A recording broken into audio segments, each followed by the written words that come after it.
What's going on, guys? Cyn for the win here, and welcome back to some more Call of Duty World War II action. And in this one, we're going to be talking about camping. That's right, the controversy behind camping. Now, you'll hear two sides to this. People who are okay with camping, and people who absolutely hate camping. Now, there's, some fringe people as well. Some people don't mind camping in certain situations, and other people just can't stand it, no matter what. And in this one, yeah, you might see I'm doing a bit of camping. This is on the map USS Texas. This is one of my favorite maps to snipe on.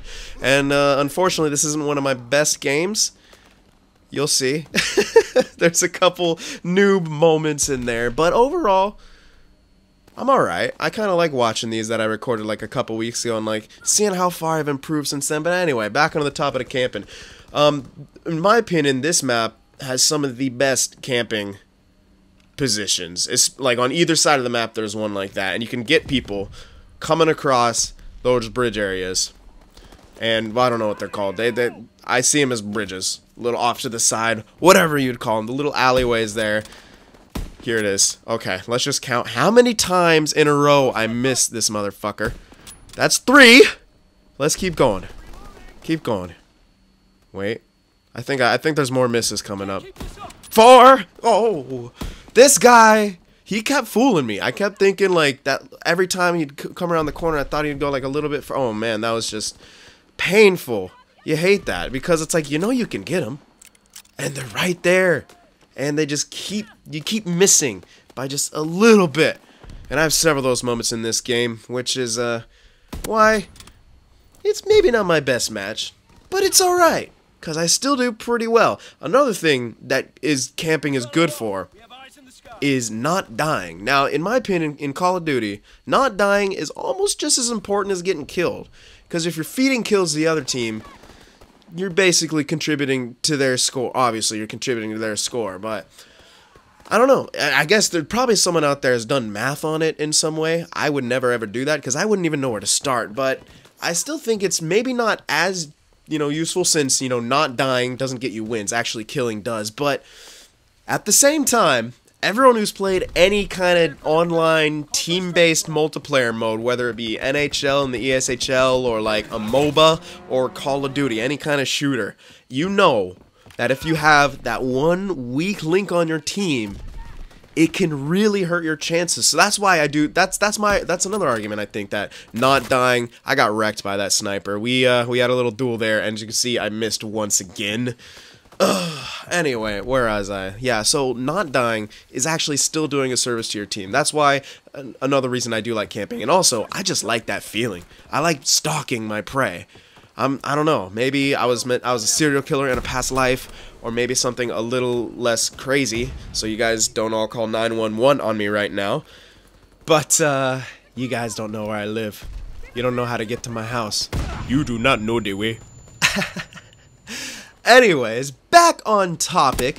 I do think that the whole camping thing is actually more of like a gaming culture thing. Like, some people like to run and gun, other people like to be, more sneaky with it, and that's kind of always been the case. That's why a really good game, I forget which one it was, but one of the Splinter Cell games, and in the multiplayer experience you could be a spy or a mercenary, and like one of them was like, run and gun type guy, the other one's like a quick agile like spy, like sneak guy. And like, I don't know, for me personally, there's times I do love to run and gun, and I'll have to do it on certain maps because like, certain maps just you can't really snipe on it. But you can see in the way I play, like, still very conservative, still like, slow things down, and I kind of like try to wait for my chances and stuff like that. But again, that's where I'm most strong at when I play, is when I can really kind of analyze a situation and see how I can make it work to my advantage. Because for me, sometimes if I rush into things, like, that's when I start playing badly. Like, I'll see, you'll see that skull pop up. Like right there, I kind of rushed. I was like, oh, I know there's a guy here. Let me go check real quick. But when you see that skull pop up on your screen, your first initial reaction is to run to that skull. You're thinking, oh, maybe there's an enemy weak, and you want to run to it.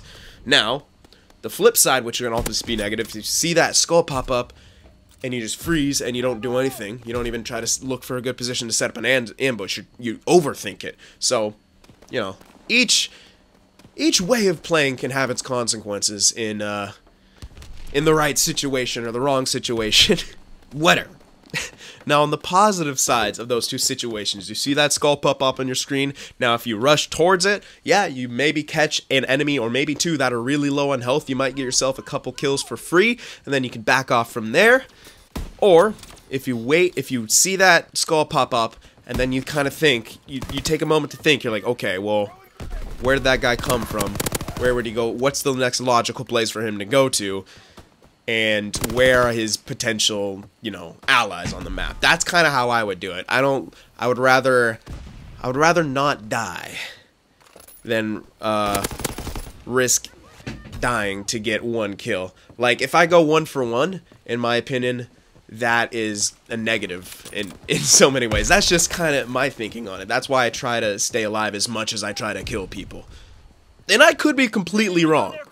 We have all established that I'm not very good at this game, and you can see the gameplay going on in the background. I'm not amazing, I'm not incredible. So, again, my culture on the, or whatever I want to call it, my decision-making in-game could be completely wrong, but I do think the whole camping, you know, it's been a topic since shooters basically came out, like the whole camping thing. So, but I definitely think it just comes down to like two clashing type cultures, but I think they both complement each other really well.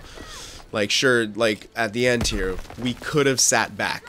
In my opinion, this was the time to sit back, but people get in that panic mode and they start rushing into things, and then that's when a lead can turn into a deficit very quickly. Now, if you've been keeping a close eye on the gameplay in the background and not being, you know, completely distracted by my annoying voice, you would have kind of been able to see what I was talking about with my way I played. With that one guy, you know, you saw it on the map. That's why I went over there. Now, some people would just look to find the guy. I want to go to the guy who I know where he is. But in my opinion, I'm like, okay, well, he's over there. He had to come from somewhere.